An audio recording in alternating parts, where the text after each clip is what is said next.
ವೀಕ್ಷಕರೇ, ನಮ್ಮ ಚಳ್ಳಕೆರೆ ಟಿವಿಗೆ ಸ್ವಾಗತ. ಇಂದಿನ ಪ್ರಮುಖ ಸುದ್ದಿ.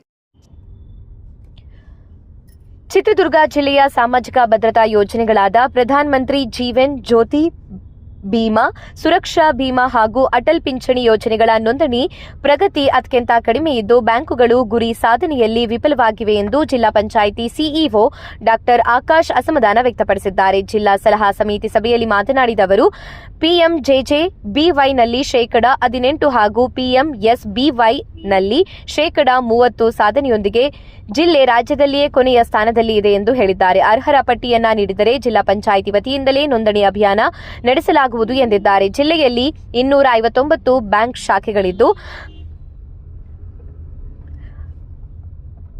14,695 ಕೋಟಿ ಸಾಲ ವಿತರಿಸಲಾಗಿದೆ ಎಂದು ಅಧಿಕಾರಿಗಳು ಮಾಹಿತಿ ನೀಡಿದ್ದಾರೆ.